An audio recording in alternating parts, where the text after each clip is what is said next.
મિત્રો, રસ્તા પર રાખડી વહેંચતી એક 19 વર્ષની ગરીબ દીકરી પોતાના ઘરનું ગુજરાન ચલાવવા માટે મહેનત કરે છે, પરંતુ તેની સાથે કંઈક એવી ઘટના બને છે જે સાંભળીને તમારું હૃદય પણ દ્રવી ઉઠશે.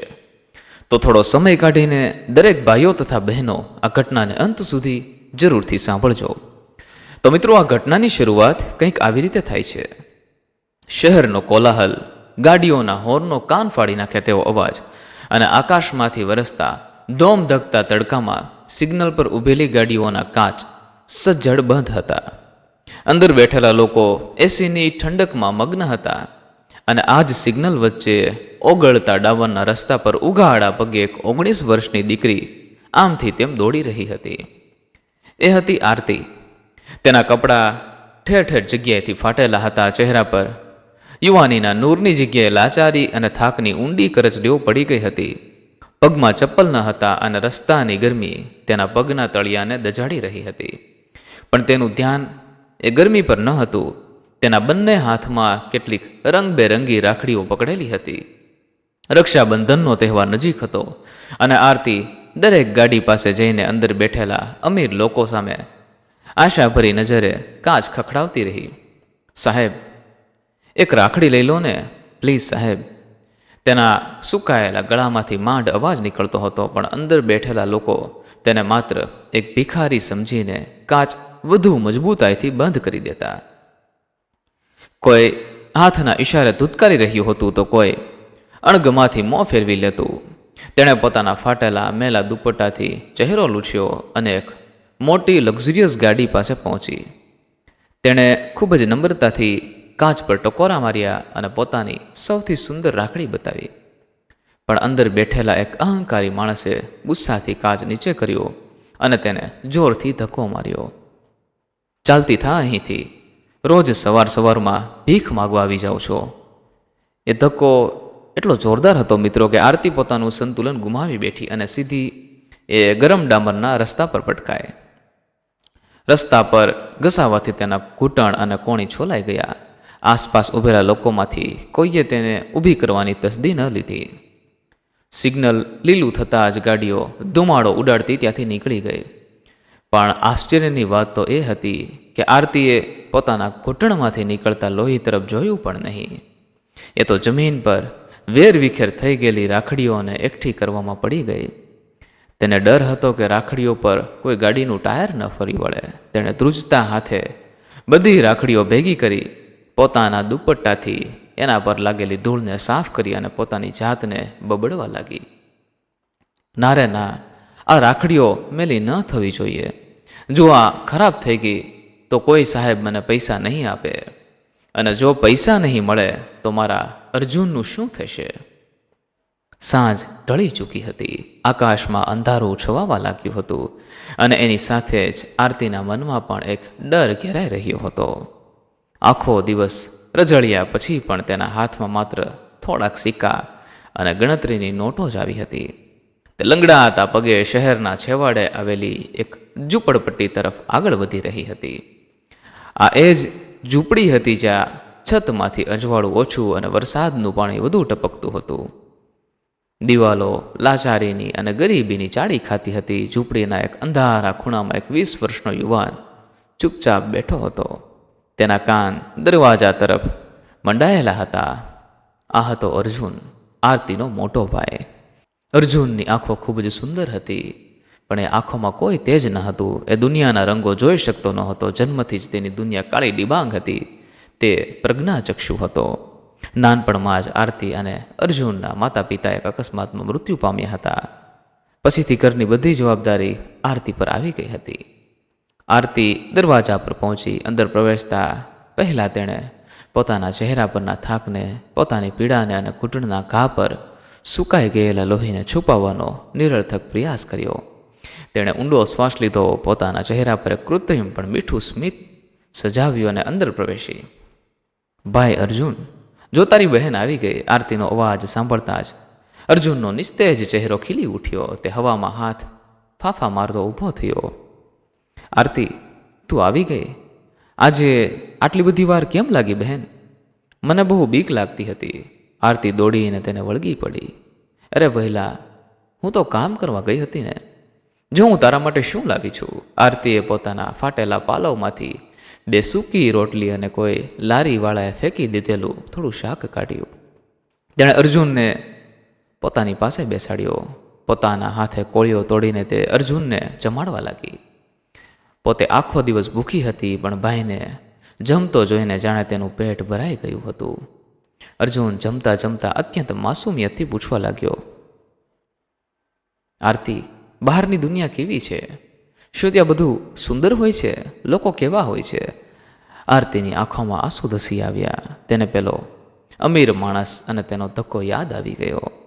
પણ તેણે પોતાનો અવાજ મક્કમ રાખ્યો અને ભાઈના વાળ પંપાળતા કહ્યું, હા મારા વાલા ભાઈ, બહારની દુનિયા બહુ જ સુંદર છે.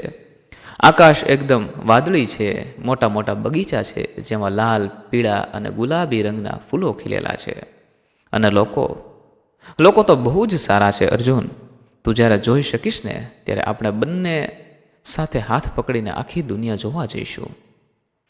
હજુ આરતીના શબ્દો પૂરા નહોતા થયા ત્યાં જ અચાનક તેને ભયંકર ઉધરસ આવી. ઉધરસ એટલી તીવ્ર હતી કે જાણે તેના ફેફસા ફાટી જશે. તે તરત જ મોં પર પોતાનો જૂનો રૂમાલ દબાવીને એક ખૂણામાં જતી રહી. ઉધરસ શાંત થઈ ત્યારે તેણે રૂમાલ સામે જોયું. આખો રૂમાલ લોહીથી ખરડાયેલો હતો. આરતીની એક ગંભીર બીમારી અંદરથી કોરી રહી હતી, પણ તેણે ચૂપચાપ એ લોહીવાળો રૂમાલ સંતાડી દીધો જેથી અર્જુનને જરાય ગંધ ન આવે. પોતાની મોતની નજીક જઈ રહેલી બહેન પોતાના અંધ ભાઈ માટે જિંદગીના સૌથી સુંદર સપના જોઈ રહી હતી. તેને પોતાનો નહીં પણ પોતાના ગયા પછી અર્જુનનું શું થશે, બસ એ જ ડર સતાઈ રહ્યો હતો. બીજા દિવસે સવારે આરતી શહેરની સૌથી મોટી અને પ્રખ્યાત આંખની હોસ્પિટલની બહાર ઊભી હતી.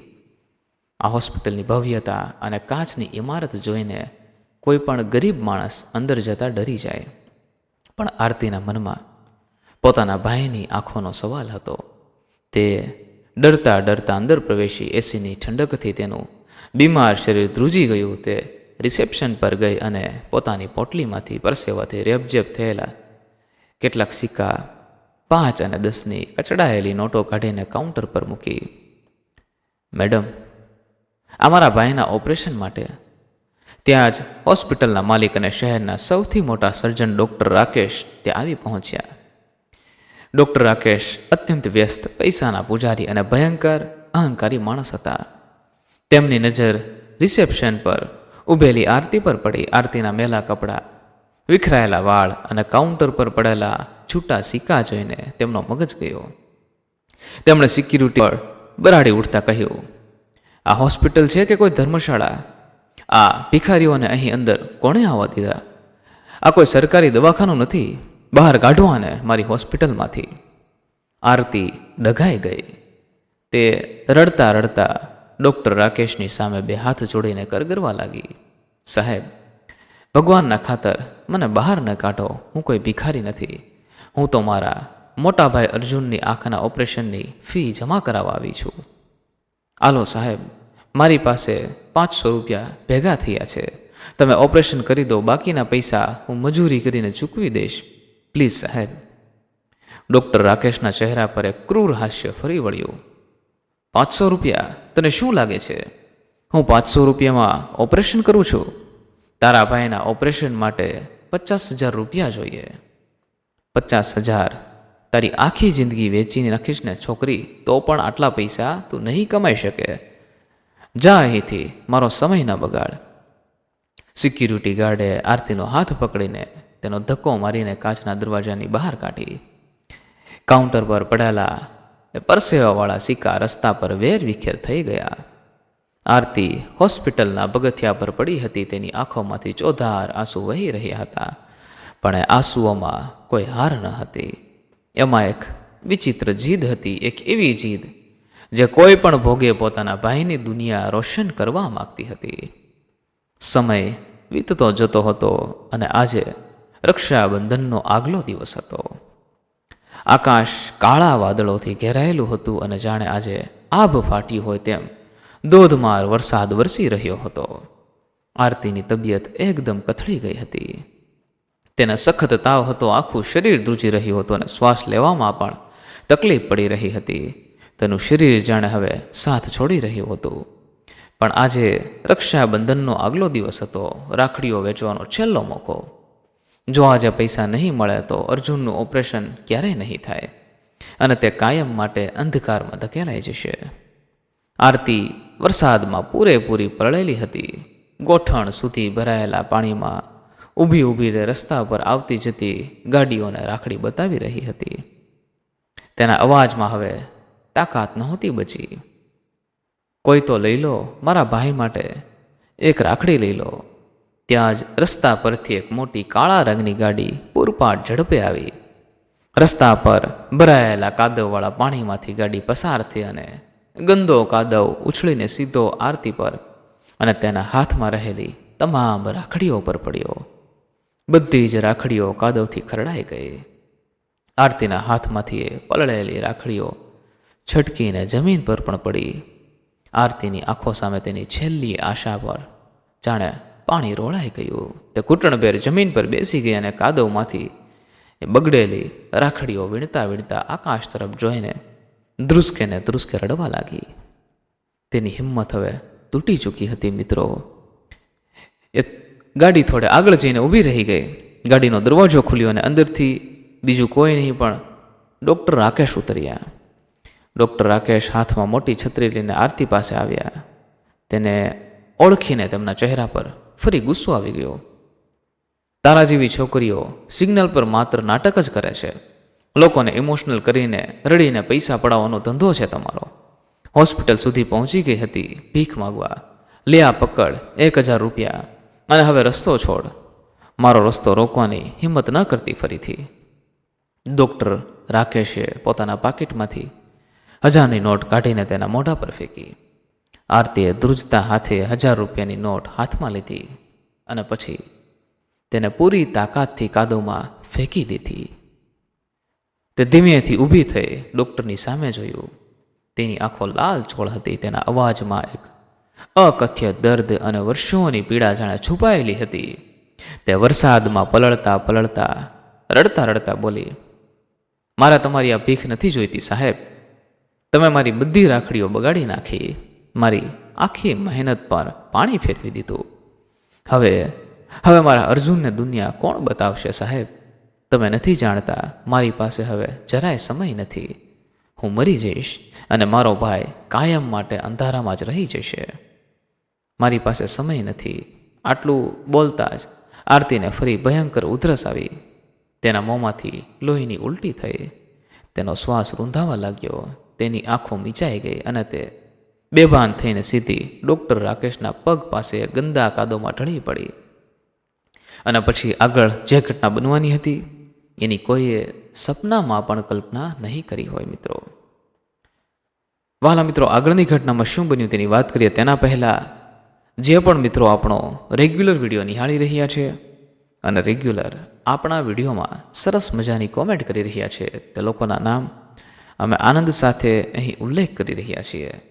તે નામ આ પ્રમાણે છે: ભુજ કચ્છથી પ્રવીણભાઈ, તૃપ્તિબેન રાકેશભાઈ પટેલ, ધર્માબેન પટેલ, સ્નેહાબેન પટેલ, ઘનશ્યામભાઈ મેર, સુરતથી વિલાસબેન જાલંધરા, દેવિકાબેન પટેલ, પટેલ કલાભાઈ તથા મફીબેન રતનપુરા થરાદથી, અનિલભાઈ પરમાર, અશોકભાઈ શેઠ, રણછોડપુરાથી કાનુજી, અસલમ ખાન બહેરામપુરા અમદાવાદથી, ગાંધીનગરથી અરુણાબા ઝાલા, સુભદ્રાબેન પટેલ, સોહેલિયા ભાવિકાબેન સુરતથી, ગામ માનાવાડાથી શોભનાબેન, નિલેશભાઈ ચરણ, સુદામડા ગામથી ભરતભાઈ વસવેલિયા, રચનાબેન મોરી. આ સિવાય પણ ઘણા બધા વહાલા મિત્રો આપણી ચેનલ સાથે જોડાયેલા છે. દરેક વિડીયોમાં સરસ મજાની કોમેન્ટ પણ કરે છે, પરંતુ સમયના અભાવે દરેક નામનો ઉલ્લેખ કરવો શક્ય હોતો નથી. તો બાકી રહેતા નામ અમે આવતા એપિસોડમાં જરૂરથી જણાવીશું. તો અહીં નવા મિત્રોને પણ વિનંતી કે તમે પણ તમારા નામનો ઉલ્લેખ અમારા એપિસોડમાં, અમારા વિડીયોમાં કરાવી શકો છો. તેના માટે વિડીયોના કોમેન્ટ બોક્સમાં સરસ મજાની કોમેન્ટની સાથે આપનું નામ જરૂરથી લખો, જેથી આવતા એપિસોડમાં અમે તમારા નામનો ઉલ્લેખ પણ કરી શકીએ. અને ખાસ મિત્રો, આપણા વિડીયોને તમે જરૂરથી શેર કરજો તમારા દરેક વોટ્સએપ ગ્રુપમાં અહીં મિત્રો ખાસ એ નોંધ લેજો કે જો તમે આપણી આ ચેનલને સબસ્ક્રાઇબ કરેલી હશે, વિડીયોને લાઇક કરેલો હશે અને વિડીયોને શેર કરતા હશો તો જ આપના નામનો ઉલ્લેખ થશે. તો ચાલો મિત્રો હવે આગળની ઘટનામાં શું બન્યું તેની વાત કરી લઈએ. આરતી તો ડૉક્ટર રાકેશના પગમાં બેભાન થઈને ઢળી પડી. ડૉક્ટર રાકેશ ભલે ગમે તેવા અહંકારી હોય પણ આખરે એક ડૉક્ટર હતા. એક યુવાન છોકરીને આમ વરસાદમાં પોતાના પગ પાસે બેભાન થતી જોઈને તેમની અંદર ક્યાંક ખૂણામાં છુપાયેલી માનવતા જાગી ઉઠી. તેમણે આસપાસ જોયું, કોઈ મદદ માટે ન હતું. તેમણે જાતે જ કાદવથી ખરડાયેલી આરતીને ઉચકી અને પોતાની ગાડીની પાછળની સીટ પર સુવડાવી. તેઓ સીધા પોતાની હોસ્પિટલ પહોંચ્યા. ઇમરજન્સી વોર્ડમાં આરતીની તાત્કાલિક સારવાર શરૂ કરવામાં આવી. ડૉક્ટર રાકેશ બહાર કાચની ચેમ્બરમાં ઊભા હતા. તેઓ પોતાના કપડા પર લાગેલા કાદવને જોઈને અકળાઈ રહ્યા હતા. થોડીવાર પછી ઇમરજન્સી વોર્ડમાં એક સિનિયર નર્સ બહાર આવી. નર્સના હાથમાં એક જૂની ફાટેલી પ્લાસ્ટિકની થેલી હતી જે આરતીની કમર સાથે બાંધેલી હતી. સર, આ છોકરીના કપડામાંથી આ એક સરકારી હોસ્પિટલની મેડિકલ ફાઇલ મળી છે. મને લાગે છે તમારે આ જોવી જોઈએ. નર્સે અત્યંત ગંભીર અવાજે ફાઇલ ડૉક્ટર રાકેશના હાથમાં આપી. ડૉક્ટર રાકેશે થોડી બેદરકારીથી ફાઇલ ખોલી, પણ જેમ જેમ તે ફાઇલના રિપોર્ટ્સ વાંચતા ગયા તેમ તેમ તેમના ચહેરાના હાવભાવ પણ બદલાતા ગયા.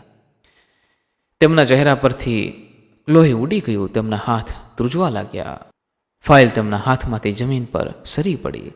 તે રિપોર્ટમાં સ્પષ્ટ શબ્દોમાં લખ્યું હતું કે આરતીને લાસ્ટ સ્ટેજનું બ્લડ કેન્સર છે. તે માત્ર ગણતરીના દિવસોની મહેમાન છે અને હવે તો કદાચ કલાકોની જ મહેમાન હતી. કોઈ પણ દવા, કોઈ પણ ઓપરેશન હવે તેને બચાવી શકે તેમ ન હતું. પણ ડૉક્ટર રાકેશના હોશ ઉડાડનારી અને કાળજું ચીરી નાખનારી વાત આ ન હતી. તેમની નજર જમીન પર પડેલી ફાઇલના સૌથી છેલ્લા પાના પર ગઈ.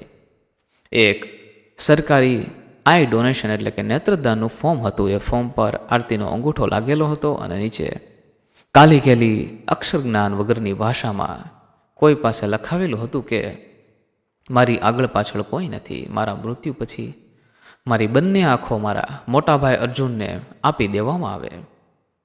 એ જોઈ નથી શકતો, મારી આંખોથી એ દુનિયા જોશે. આ વાંચતા જ ડૉક્ટર રાકેશના પગ નીચેથી જમીન ખસી ગઈ. તેમના અહંકારનો મોટો પહાડ એક જ પળમાં વિખેરાઈ પડ્યો. તેમને અચાનક બધું સમજાવવા લાગ્યું. હે ઈશ્વર! ડૉક્ટર રાકેશના મોંમાંથી એક ડૂસકું નીકળી ગયું. તેઓ જમીન પર ફસડાઈ પડ્યા. આ દીકરી, આ ગરીબ દીકરી આંખો ખરીદવા માટે પહેલાં 500 રૂપિયા નહોતી ભેગી કરતી. આંખો તો એ પોતાની જ આપવાની હતી. તે જે કોઈ મહેનત કરતી હતી, ભીખ માગતી હતી, તડકામાં રઝળતી હતી, તે તો માત્ર ઓપરેશનની 50,000ની ફી ચૂકવવા માટે હતી, જેથી મારા જેવો પૈસાનો ભૂખ્યો ડૉક્ટર તેને ઓપરેશન માટે ના ન પાડી દે. પોતાના પૈસાના લોભ અને અહંકાર પર ડૉક્ટરને આજે પહેલી વાર નફરત થઈ રહી હતી. આખું શહેર જેને ભગવાન માનતું હતું તે ડૉક્ટર આજે ગરીબ અનાથ દીકરીના નિસ્વાર્થ પ્રેમ અને બલિદાન સામે ઢીચણ ભેર પડીને બાળકોની જેમ ધ્રુસકે ને ધ્રુસકે રડી પડ્યા. તેમણે તરત જ સ્ટાફને બોલાવીને ઝૂંપડીમાંથી અર્જુનને હોસ્પિટલ બોલાવી લીધો. બીજા દિવસની સવાર પડી. આજે રક્ષાબંધનનો પવિત્ર તહેવાર હતો. હોસ્પિટલનું આઈસીયુ રૂમ, મશીનોનો ધીમો ધીમો અવાજ આખા રૂમમાં ગૂંજી રહ્યો હતો.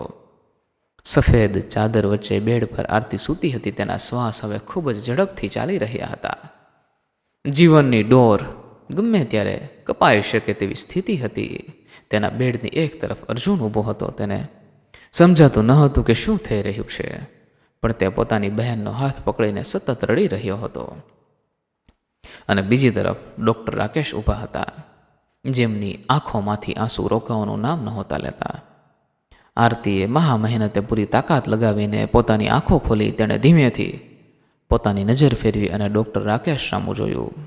પોતાના ધ્રુજતા નબળા હાથથી તેણે પોતાની બાજુમાં પડેલી પેલી કાદવવાળી પણ અત્યંત પવિત્ર રાખડી ઉઠાવી.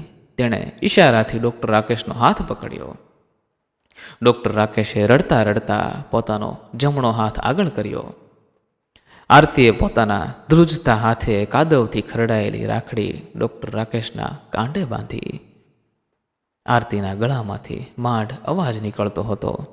તેણે અત્યંત ધીમા અને હાંફતા અવાજે કહ્યું, ડૉક્ટર સાહેબ, હવે તમે જ મારા મોટા ભાઈ છો. મેં મારી સૌથી કિંમતી વસ્તુની, મારા અર્જુનની રક્ષાની જવાબદારી આજે તમને સોંપી છે. મારી આંખોથી મારા અર્જુનને આખી દુનિયા દેખાડજો સાહેબ. તેને હવે ક્યારે અંધારામાં ન રાખતા સાહેબ. તેને એકલો ન મૂકતા પ્લીઝ. ડૉક્ટર રાકેશ રડતા રડતા હકારમાં માથું હલાવી રહ્યા હતા. તેમણે પોતાના બંને હાથ આરતીના માથા પર મૂક્યા. હું વચન આપું છું મારી દીકરી, તારો અર્જુન હવે મારો દીકરો છે. તું ચિંતા ન કર. હું તેને દુનિયાની બધી જ ખુશીઓ આપીશ. ડૉક્ટરનું ગળું ભરાઈ આવ્યું હતું. આરતીના ચહેરા પર એક અત્યંત શાંત, દિવ્ય અને સંતોષકારક સ્મિત આવી ગયું. તેણે છેલ્લી વાર પોતાના મોટા ભાઈ અર્જુનના માથા પર હાથ ફેરવ્યો. તેના હોઠ ધીમેથી કંઈક બબડ્યા. ખમ્મા મારા વીરા. મોનિટર પર ચાલતી હૃદયના ધબકારાની લીટી એકદમ સીધી થઈ ગઈ. એક લાંબો બીપનો અવાજ આખા રૂમમાં ગુંજી ઉઠ્યો. આરતીએ પોતાના ભાઈ માટે પોતાનો જીવ, પોતાની આંખો અને પોતાનો પ્રેમ કાયમ માટે બલિદાન કરી દીધો હતો. મિત્રો, અર્જુન સમજી ગયો કે તેની દુનિયા હવે જતી રહી છે. તે આરતી મને મૂકીને ના જા કહીને આરતીના મૃતદેહ પર ઢળી પડ્યો. હોસ્પિટલની નિર્જીવ દિવાલો પણ જાણ્યા હૃદયદ્રાવક દૃશ્ય જોઈને રડી પડી હતી. ડૉક્ટર રાકેશે અર્જુનને પોતાના ગળે વળગાડી દીધો.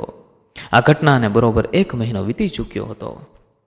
હોસ્પિટલનો એક સ્પેશિયલ અને અત્યંત શાંત રૂમમાં સવારનો ખુશનુમા પ્રકાશ ફેલાયેલો હતો. અર્જુન એક ખુરશી પર બેઠો હતો. તેની બંને આંખો પર પટ્ટી બાંધેલી હતી. આજે પટ્ટી ખુલવાનો દિવસ હતો. તેની આંખો પરથી ધીમે ધીમે પટ્ટી ખોલવામાં આવી અને આ પટ્ટી ખોલનાર બીજું કોઈ નહીં પણ ડૉક્ટર રાકેશ પોતે હતા. છેલ્લો પાટો ખુલ્યો. ડૉક્ટર રાકેશે ધીમેથી કહ્યું, બેટા અર્જુન, ધીમેથી તારી આંખો ખોલ. અર્જુને ધીમે ધીમે ડરતા પોતાની આંખો ખોલી. પહેલાં તો પ્રકાશને કારણે બધું જ ધૂંધળું દેખાયું. તેણે આંખો પલટાવી. ધીમે ધીમે દૃશ્યો સ્પષ્ટ થવા લાગ્યા.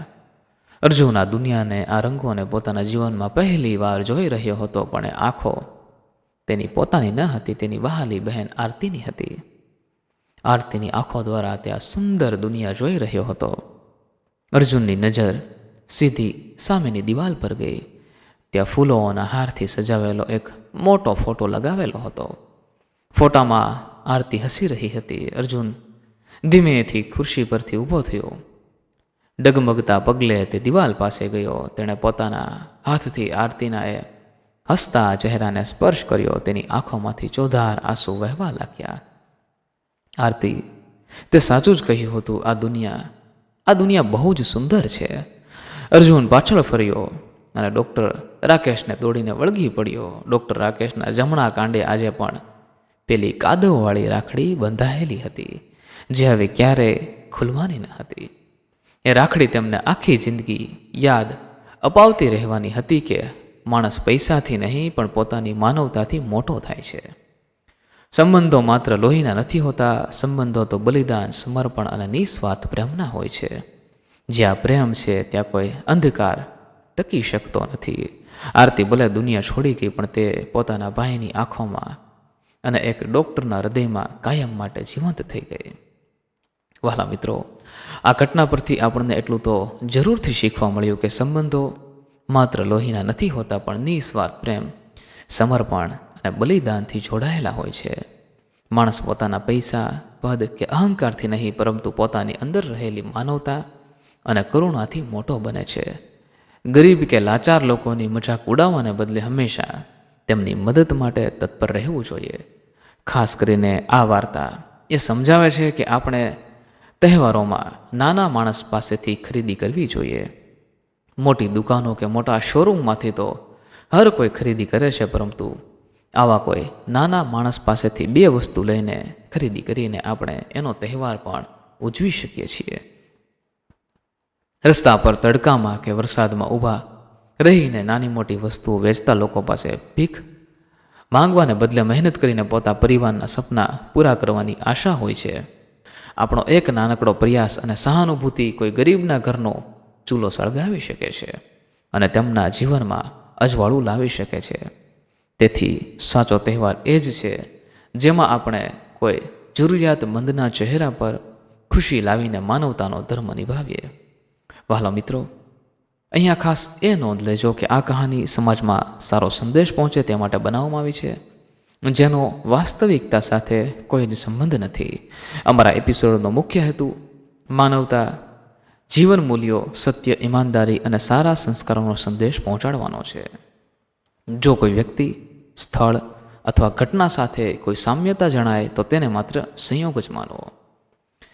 મિત્રો, જો આ કહાની તમને પસંદ આવી હોય તો એકવાર વિડીયોને લાઈક કરી કોમેન્ટ બોક્સમાં તમે કયા ગામથી આપણો આ વિડીયો નિહાળી રહ્યા છો તે અમને જરૂરથી લખીને જણાવજો. અને આવી જ હૃદયસ્પર્શી કહાની સાંભળવા માટે આપણી આ ચેનલને સબસ્ક્રાઈબ કરવાનું ભૂલશો નહીં.